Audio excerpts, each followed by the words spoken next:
बिस्मिल्लाहिर्रहमानिर्रहीम। 100 आदमियों के कातिल की तौबा।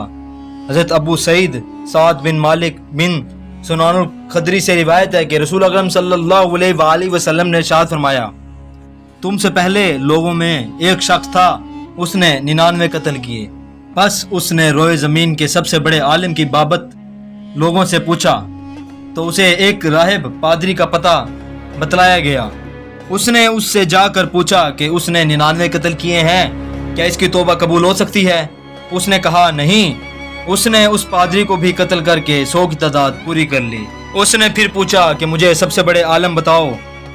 उसे एक आलम की निशानदेही की गई। उसने उससे जाकर पूछा कि उसने 100 आदमी कत्ल किए हैं, क्या इसकी तौबा कबूल हो सकती है? उस आलम ने कहा, हाँ, कौन है जो उसके और उसकी तौबा के दरमियान हाइल हो?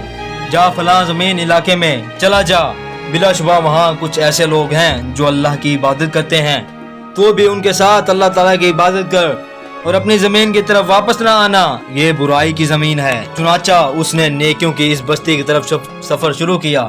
अभी उसने आधा रास्ता ही तय किया था कि उसे मौत आ गई। इसकी रूह को लेने के लिए रहमत के फरिश्ते और अजाब के फरिश्ते दोनों ही आगे आ गए और इनके माबैन झगड़ा शुरू हो गया। मलाइका रहमत ने कहा, वो ताइब होकर आया था और दिल की पूरी तवज्जो से वो अल्लाह की तरफ आने वाला है।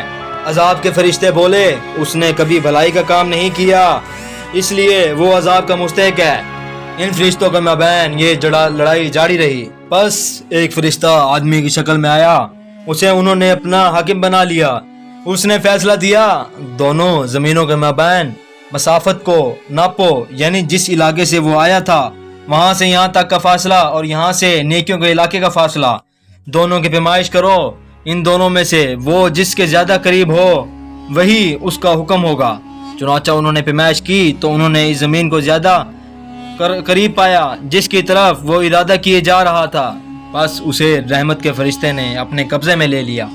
सही की एक और रिवायत में इस तरह है, बस पैमाइश में वो नेकियों की बस्ती की तरफ एक बालश्त ज्यादा करीब निकला। चुनाचा उसे बस्ती के नेक लोगों में से कर दिया गया।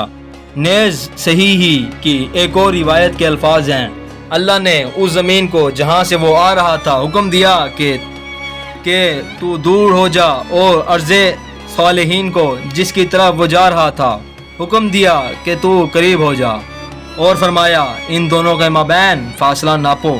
जब उन्होंने नापा तो अर्ज़े सालिहीन की तरफ से एक बालश ज्यादा करीब पाया। बस उसे बख्श दिया गया। एक रिवायत में है कि वो अपने सीने के सहारे बतौर करामत सुरख कर पहली ज़मीन से दूर होकर थोड़ा सा दूसरी तरफ हो गया। फ़ायदा, इससे मालूम हुआ कि गुनाहगार तरीन शख्स के लिए भी तौबा का दरवाज़ा खुला है और अल्लाह ताला हर एक की तौबा कबूल फरमाता है, बशर्त ये कि तौबा खालिस हो। उलमाए कराम की जिम्मेदारी है कि वो मसले बतलाते वक्त साइल की नफ्सियात और इसकी मुश्किलात को सामने रखे और ऐसी हिकमत अमली इख्तियार करे जिससे ना तो अल्लाह के हुक्म में तब्दीली आए और ना साइल अल्लाह की रहमत से मायूस होकर गुनाहों पर मजीद दलेर हो। नेक लोगों के साथ रहना बेहतर और बदों के साथ रहना खतरनाक है। बवक्त ज़रूरत फरिश्ते अल्लाह के हुक्म से इंसानी सूरत में आते हैं।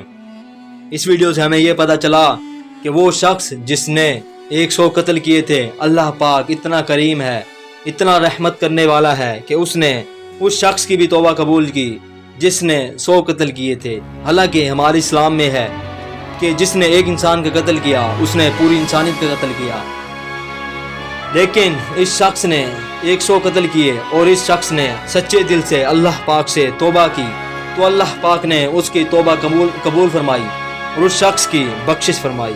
उम्मीद करता हूँ मेरी ये वीडियो आपको अच्छी लगी होगी। अगर आपको अच्छी लगी है तो हमारे चैनल को सब्सक्राइब करना ना भूलिएगा और दिए गए साथ में बेल आइकन के बटन को भी प्रेस कीजिएगा ताकि हमारी आने वाली हर नई वीडियो आप तक आसानी से पहुंच सके। जज़ाकल्लाह।